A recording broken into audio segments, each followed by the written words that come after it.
C'est le test de la Yonex Izone 100 2025. On a une raquette qui pèse 300 grammes dans un tamis de 645 cm², un plan de cordage en 16 par 19 et un équilibre de 32 cm. Le profil est assez épais avec un profil variable allant de 24,5 mm dans les branches, 26,5 mm au niveau du tamis et 23 mm en tête de raquette. Le profil est donc un peu plus épais que le modèle précédent. La rigidité horizontale est de 69, donc c'est plutôt une valeur qui est élevée.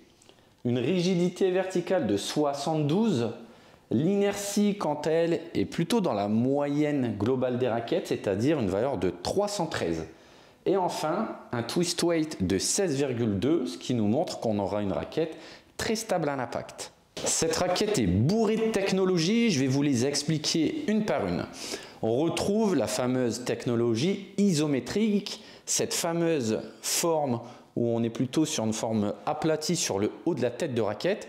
Et Yonex nous explique que ça offre 7% de zone de frappe supplémentaire par rapport à un tamis classique. Ensuite, on retrouve la technologie Energizing isométrique. Cette technologie, elle se décompose en 3 points.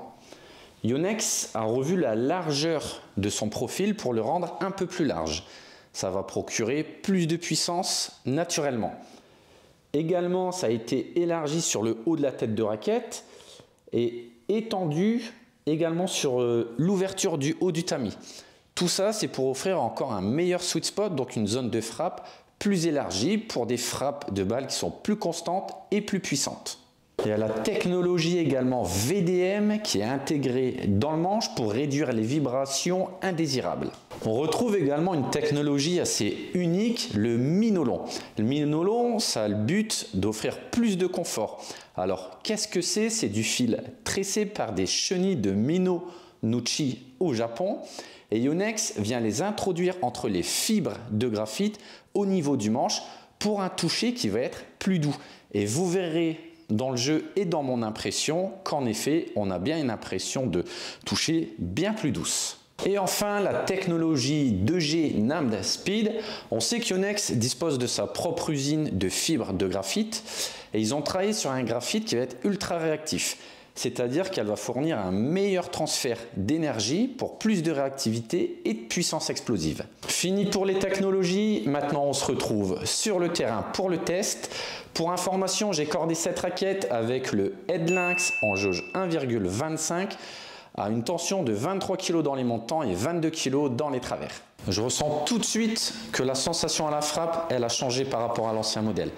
J'ai toujours une raquette qui est nerveuse et qui m'offre un toucher franc, mais qui est aussi beaucoup plus doux.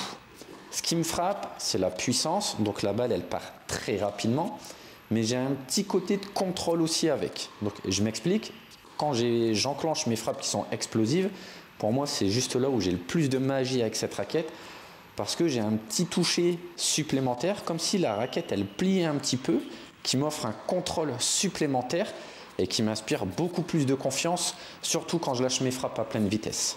Je m'explique sur les sensations avec cette raquette. On a un indice de rigidité qui est élevé de 69. Très souvent, en règle générale, sur des tamis avec un indice de rigidité si élevé, la balle, elle va partir très rapidement. On a quand même du mal à la contrôler. Le gain, ce qui est plaisant, c'est de voir que la balle, elle part rapidement. Mais on a cette perte de contrôle. Avec cette Yonex Izone 100, il y a quelque chose qui se crée au moment de l'impact. C'est comme si elle pliait un petit peu plus et j'ai un temps de contact avec la balle supérieur qui m'apporte plus de contrôle, mais surtout plus de confiance. Donc j'imagine bien quand on est dans un troisième set où il y a de la tension et on imagine qu'on est dans un tie-break, si je prends une raquette très puissante classique, on a peut-être tendance à retenir les coups et puis la balle, elle part très vite. Avec celle-ci, j'aurai moins cet aspect-là et elle va permettre de m'engager encore plus. Que dire du confort? La technologie minolon, elle doit être pour quelque chose, mais effectivement, j'ai un toucher qui est plus doux. Je l'ai expliqué au début de la vidéo, je ressens quand même moins de vibrations. Et pour une raquette qui est si rigide et si puissante, pour moi, c'est peut-être la raquette la plus confortable ou une des plus confortables du marché parmi les raquettes qui sont très puissantes. Au niveau de la prise d'effet, c'est un paramètre que j'aime bien évaluer parce qu'avec mon jeu très lifté, je ressens tout de suite si la raquette elle est vraiment faite pour optimiser le spin. Là, je ne vais pas dire que c'est une spin machine, mais l'accessibilité aux effets, elle est plutôt bonne. J'ai senti que ma balle, elle tournait bien et quand elle venait toucher le sol, ça giclait. Donc pour moi, c'est plutôt une bonne surprise et c'est pas assez souligné sur cette gamme Izone. Ce que je peux également souligner, c'est son énorme tolérance. On sait que chez Yonex, c'est une marque signature avec leur raquette isométrique et ils veulent une zone de frappe qui soit large. Alors en effet, quand on a une balle qui est difficile, par exemple une balle qui est très bombée, qu'on doit prendre en phase ascendante, bah, ça fait quand même plaisir de se dire que même si je décentre, j'ai une sensation qui est uniforme, comme si je ne l'avais même pas décentré au final, une puissance qui est régulière et surtout sans inconfort dans l'avant-bras. Au filet, sur mes volets, on sent que ce n'est pas son territoire de prédilection. C'est une raquette qui reste puissante, c'est bien pour les volets tranchantes, les volets de finition, mais les volets d'approche et les volets de toucher, on passera son chemin. Par contre, au service, on a une raquette qui s'exprime à merveille, une bonne maniabilité, un gros niveau de puissance, une bonne accessibilité aux effets. Bah ça, c'est un cocktail qui est gagnant pour claquer des aces. Alors pour ma part, on a une raquette qui va faire fureur en 2025. C'est simplement une bombe atomique. On a une raquette qui est quasi bonne partout. Et je m'explique, on est sur une raquette dominante puissante. On a un surplus de contrôle à la frappe, même si ce n'est pas une raquette sur le contrôle. Mais en plus, elle va offrir une excellente tolérance, une bonne maniabilité, un super confort et en plus, elle apporte une bonne accessibilité aux effets. Là, cette raquette, elle va s'adresser aux joueurs qui veulent de la puissance et de la jouabilité avec toutes les qualités que je vous ai citées auparavant.